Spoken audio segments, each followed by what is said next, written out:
Au nom du Père et du Fils et du Saint-Esprit. Amen. La paix de Jésus soit dans votre maison, sa paix et sa joie. Alléluia. Eh bien, nous lisons la parole du jour, celle qui est lue dans toutes les saintes messes. Chapitre 10, versets 34 à 42.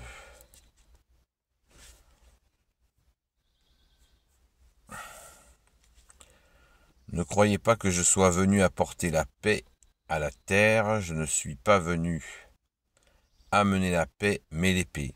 Je suis venu pour créer la division. On sera contre son père, son propre père, on sera contre son propre père. La fille s'opposera à sa mère, et la jeune mariée à sa belle-mère. Chacun aura pour ennemi les gens de sa maison. Celui qui aime son père ou sa mère plus que moi n'est pas digne de moi. Celui qui aime son fils ou sa fille plus que moi n'est pas digne de moi. Et celui qui ne prend pas sa croix pour marcher derrière moi n'est pas digne de moi. Celui qui veut sauver sa vie la perdra, et celui qui la sacrifie pour moi l'aura finalement sauvée. Celui qui vous accueille m'accueille, et celui qui m'accueille accueille celui qui m'a envoyé. Celui qui accueille un prophète parce que c'est un prophète recevra une récompense de prophète. Celui qui accueille un homme juste parce que c'est un juste, sa récompense sera celle qui convient pour un juste. Et celui qui donne un verre d'eau fraîche à l'un de ses petits parce qu'il est mon disciple, je vous dis qu'il ne perdra pas sa récompense. Alléluia, merci Jésus pour ta parole. Merci Jésus pour ta parole, alléluia. Alors cette parabole, elle fait frémir. Elle fait frémir. Merci Jésus. Ne croyez pas que je suis venu apporter la paix à la terre. Verset 34. Waouh. Super. Ah, les moustiques qui s'en mêlent. Donc, la paix. Pas de paix. Pas la paix. Et pourtant, moi, je vous souhaite la paix de Jésus soit dans votre maison. Alors, vous allez me dire, c'est un peu contradictoire. Ben, pas du tout. Il n'y a jamais de contradiction avec Jésus. Il faut quand même bien le réaliser. C'est le maître parfait, l'enseignant parfait. Il faut juste comprendre ce que tu veux nous dire, bien-aimé Jésus. Comme on dit, vous connaissez l'expression populaire qui dit « Oulala, là t'achètes la paix ». Ça vous parle? T'achètes la paix. Alors pour ceux qui ne comprennent pas cette expression, qui n'est pas si courante que ça, eh bien quand on achète la paix, c'est quand on fait un compromis foireux, particulièrement, et Jésus, tu le cites, dans les familles. Jésus est la paix au sens où il se donne lui-même. Ainsi il nous donne la paix le soir, je vous le disais hier, le soir de la résurrection, après avoir vu notre chère sainte patronne, Sainte Marie-Madeleine. Le soir, il va voir ses apôtres à 20h, et il leur dit, la paix soit sur vous. La paix, c'est lui, il est là Jésus. Donc, la paix, Jésus est la paix. Mais là, la paix dont il s'agit, c'est que Jésus ne veut pas qu'on achète la paix, notamment dans les familles, entre les enfants, les parents, etc., etc. Ça s'achète pas la paix. Je suis venu amener l'épée, dit Jésus. L'épée. L'épée, c'est quoi? L'épée, elle est à double tranchant, cette épée. Où on tranche une situation qui n'est pas bonne. Et puis en même temps, nous, il faut qu'on soit clair. Donc on se tranche nous-mêmes. Je ne sais pas si vous voyez ce que je veux dire. Jésus est l'épée. D'ailleurs, dans l'Apocalypse, de sa bouche sort une épée. C'est très important à s'en rappeler. puisque Jésus, quand nous passons de l'autre côté de la vie à trépas, nous rencontrons Jésus et nous allons directement là où nous devons être. Donc Jésus est le juge parfait. Pardon, il nous donne la direction. Donc, notre vie témoignera de nous-mêmes. Les choses seront claires, limpides, et nous n'aurons pas à argumenter. C'est ce que nous avons fait, qui sera tout simplement mis en évidence, et comme ça nous a été dit dans la Sainte Écriture, nous serons jugés sur l'amour. Mais l'amour, c'est pas du sirop de fraise. L'amour, c'est justement, prioritairement, Jésus. Mettre Jésus à la première place dans nos vies, à la première place, et après avoir des choses que nous aimons faire. D'ailleurs, nous aimons que Jésus soit à la première place. Et si nous aimons pas que Jésus soit à la première place, eh bien, il faut nous apprendre. Il faut que nous apprenions à l'aimer. Et notre chère Sainte Patronne, Sainte Marie-Madeleine, s'y emploie. Apprenons à aimer Jésus, à le mettre à la première place, mais c'est pas un exercice où nous nous forçons, puisque le mettre à la première place est pour notre bonheur.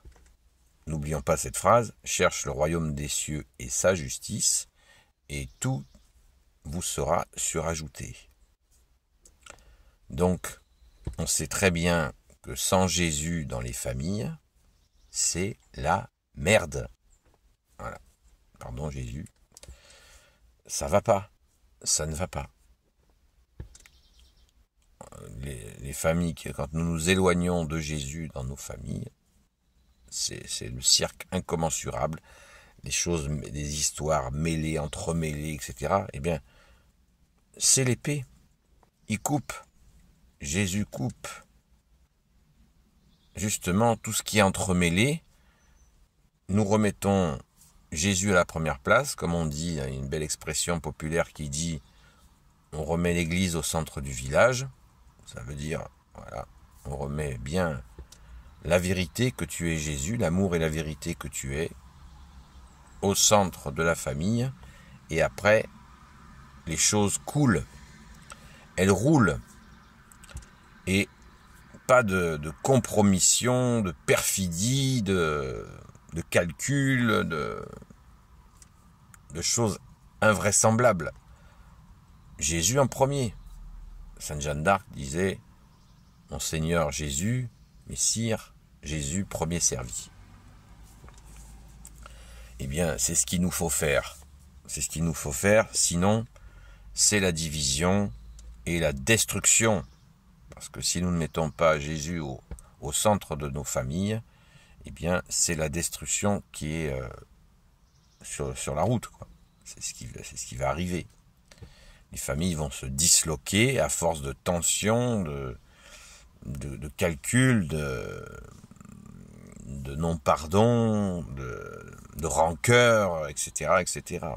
Voilà, je suis venu, ne croyez pas que je sois venu apporter la paix, mais l'épée. Je suis venu pour créer la division. Alors nous, on entend, ouais, division, c'est foutre le bazar. Mais c'est pas la bonne compréhension. Si on lit mot à mot, encore une fois, si on lit mot à mot, on est complètement à côté. La division entre justement le bien et le mal dans les familles. Jésus, il veut pas qu'on vive avec le mal dans nos familles. Il veut qu'on soit tourné vers lui, qui est la lumière, le bien. On sera contre son propre père, la fille s'opposera à sa mère et la jeune mariée à sa belle-mère. Chacun aura pour ennemi les gens de sa maison. Voilà. Jésus est venu clarifier, car dans une famille, si c'est invivable de tension, de rancœur, de rancune, etc., etc., eh bien effectivement, il vaut mieux s'en mettre à distance. Mais si on a accueilli Jésus, on a accepté, notre bien-aimé Jésus dans nos vies de famille, eh bien les choses sont apaisées en mettant en pratique sa parole. Pardonner, écouter, pardonner, s'aimer, mais on n'achète pas la paix. Quand il y a des nuages, voilà, faut traiter les problèmes, sinon ça va à la catastrophe, parce que tout le monde sait bien, quand on les accumule, les problèmes, au bout d'un moment, ça pète. Voilà. Celui qui aime son père ou sa mère plus que moi n'est pas digne de moi. Celui qui aime son fils ou sa fille plus que moi n'est pas digne de moi. Et celui qui ne prend pas sa croix pour marcher derrière moi n'est pas digne de moi. Celui qui veut sauver sa vie la perdra, et celui qui la sacrifie pour moi l'aura finalement sauvée. Combien de personnes ont quitté leur famille parce que c'était invivable. Ils se détruisaient, ils perdent leur vie, mais Jésus leur redonne. Parce qu'il y a des situations comme ça. Il ne faut pas faire une généralité, mais ça arrive fréquemment. Les gens ne voient pas leur propre famille. Parce que des fois, ils ont le choix entre renier Jésus et partir, ne plus voir cette famille qui ne reconnaît pas. Quand vous avez une famille qui ne reconnaît pas que vous aimez Jésus, que vous avez Jésus dans votre vie, le choix il est vite fait, hein. C'est Jésus. Hein. Et Jésus nous dit que celui qui quittera une famille, une terre, un travail, etc., pour lui, il retrouvera la même chose. Il retrouvera une famille en lui, Jésus. Une famille en Jésus. Et oui, Jésus a tout prévu. Donc, soyons tranquilles. Merci Jésus. Mais il faut faire le travail. On ne peut pas accepter dans nos familles, on ne peut pas accepter le refus de Jésus, qui est notre seul sauveur. Si on refuse le sauveur, là c'est foutu. Voilà. C'est comme ça, ça peut paraître très dur, mais on n'a pas trop le choix. Hein. On n'a pas le choix. Sinon, si nous persistons dans une famille qui a dans ce rejet, si nous persistons là-dedans dans une relation comme ça en famille où il y a ce rejet de Jésus, le Christ Jésus, eh bien c'est nous qui allons nous disloquer. Voilà. On va tomber malade, ça va être très très dur à vivre. Et du coup, voilà, on perd aussi complètement sa vie. Donc, il faut être dans le discernement. Je ne suis pas en train de dire qu'il faut, pour un oui ou non, envoyer balader toute sa famille pour un oui ou pour un non. C'est pas ça. Là, vraiment, Jésus parle en profondeur. En profondeur, s'il y a vraiment un refus, un rejet de notre foi, de notre amour pour Jésus, eh bien, il faut, à un moment donné, prendre ses responsabilités. Agir. Agir pour Jésus. Amen. Celui qui vous accueille m'accueille, et celui qui m'accueille accueille celui qui m'a envoyé. Celui qui accueille un prophète parce que c'est un prophète recevra une récompense de prophète. Celui qui accueille un homme juste parce que c'est un juste, sa récompense sera celle qui convient pour un juste. Et celui qui donne un verre d'eau fraîche à l'un de ses petits parce qu'il est mon disciple, je vous dis qu'il ne perdra pas sa récompense. Alors celui qui vous accueille m'accueille, celui qui m'accueille accueille celui qui m'a envoyé. Ça veut dire quoi? Que si justement on part, on lâche une famille ou un certain membre de notre famille, eh bien nous allons retrouver des gens qui vont où on va pouvoir en Jésus être enfin tranquille. Et donc Jésus prévoit tout, et si quelqu'un vous accueille avec Jésus, bien sûr, parce que si vous êtes parti d'une situation difficile, eh bien, vous êtes accueilli par quelqu'un, eh bien, ce quelqu'un en même temps va accueillir Jésus. Et ce quelqu'un qui accueille Jésus accueille son Père, notre Père. Waouh, hein, donc on part pas seul. C'est magnifique. Merci Jésus. Hein, c'est pas un départ tout seul. Donc, pour éviter ces déconvenues, il faut accueillir notre roi, Jésus, dans nos familles, tout simplement. Et que ça soit pas une hiérarchie inversée. Ça ne veut pas dire j'ai la foi en Jésus, le Christ, je prie, je vais à la messe, etc. C'est moi le patron. C'est pas ça. C'est-à-dire, je suis accepté, reconnu comme tel et respecté comme tel. Parce que si c'est pas ma personne, plus que ma personne, c'est Jésus qui est respecté dans ma famille. Voilà. Et accueilli aussi, comme justement le sens, la direction, la vérité, tout simplement. Ah, mais c'est horrible, nanana, nanana. Non, il n'y a pas de nanana, nanana. C'est les faits. Est-ce que j'ai besoin de donner des exemples? Est-ce que j'ai besoin de donner des exemples de délire, des choses qui partent en vrille dans les familles? Franchement.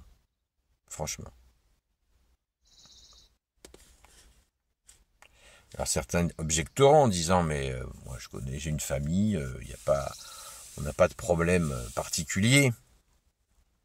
Eh bien si vous avez une famille où ça se passe très bien, et attention à l'hypocrisie, hein, parce que des fois on se raconte de belles histoires. Ben, tant mieux si ça se passe bien. Si ça se passe bien, mais ça peut arrêter de bien se passer. Et Jésus nous dit quoi? Je suis pas venu pour les bien portants, je suis venu pour les pauvres et les malades. Donc, quand on est dans une situation, c'est impossible, infernal. Vous connaissez cette expression? Quand on dit c'est infernal, ça veut dire quoi? Ça veut dire c'est l'enfer. Voilà ce que ça veut dire, infernal. Voilà. Sans commentaire. Donc, si ça se passe formidablement bien dans une famille, que les gens s'aiment, est-ce que vous pensez que Jésus il est content? S'il y a de l'amour, Jésus doit être dans le coin. Hein. Mais attention, que si à un moment donné, vous le rencontrez et que vous l'exprimez et que ça commence à grincer, si normalement les gens sont dans un véritable amour, eh bien, il n'y aura pas de problème, puisque Jésus est l'amour. Le chemin, la vérité et la vie, il est l'amour. Donc, il n'y a pas de souci. Mais Jésus est venu sur terre amener son feu d'amour, son feu de justice, son feu de miséricorde. Donc, il nous faut bien sûr l'accueillir avec joie. C'est le Sauveur. Et le Père l'a institué Sauveur du monde. Hein? Donc, c'est lui qui est en charge, qui a la charge de sauver le monde. Donc, on ne peut rien faire. Non seulement on ne fait rien pour l'empêcher, mais en plus, on le soutient de toutes nos forces. On le soutient dans la mission qu'il a du Père, sauver le monde. Et oui, pas moins. Et puis on termine joyeusement. Et celui qui donne un verre d'eau fraîche à l'un de ses petits parce qu'il est mon disciple, je vous dis qu'il ne perdra pas sa récompense. Eh bien, je vous invite à le faire parce que c'est un grand bonheur que de pouvoir le faire. Merci Jésus. Être disciple de Jésus, je le rappelle, disciple veut dire celui qui apprend. Donc, ne perdez pas votre récompense. Si vous êtes disciple de Jésus, offrez régulièrement des verres d'eau fraîche à quelqu'un en lui disant « Tiens, au nom de Jésus, je t'offre ce verre d'eau. » On ne sait pas de quelle récompense il s'agit, mais on te fait confiance au Jésus. Alléluia. Béni soit le Père, le Fils et le Saint-Esprit. Amen. Ô Jésus, toi qui peux tout et qui portes tout, toi le Sauveur, toi l'Emmanuel, je te confie toutes celles et ceux qui regarderont cette vidéo, ainsi que leurs proches, selon ta sainte volonté, ô Jésus. Sainte Marie, Reine des cieux, toi l'Immaculée Conception, toi qui écrases le serpent, toi qui es la lune sous tes pas, toi, notre Mère, Notre-Dame. Saint Joseph, toi le juste et le saint, toi le sage, toi la terreur des démons, toi le saint gardien de la Sainte Église catholique et apostolique, Sainte Marie-Madeleine, notre chère sainte patronne, et vous tous les saints et saintes, amis de Jésus, Saint Michel Archange qui est comme Dieu, Saint Gabriel Archange, Saint Raphaël Archange et tes anges guérisseurs, et vous tous les anges qui servez Jésus, je vous confie toutes celles et ceux qui regarderont cette vidéo, ainsi que leurs proches selon ta sainte volonté, ô Jésus. Et celui qui donne un verre d'eau fraîche à l'un de ses petits parce qu'il est mon disciple, je vous dis qu'il ne perdra pas sa récompense. C'est-à-dire que quelqu'un qui vous accueille et qui sait que vous êtes avec Jésus, si vous lui donnez un verre d'eau, waouh, il se passera quelque chose. Merci Jésus. La paix de Jésus soit dans votre maison. Et oui, sa paix. Merci Jésus. Et à très vite.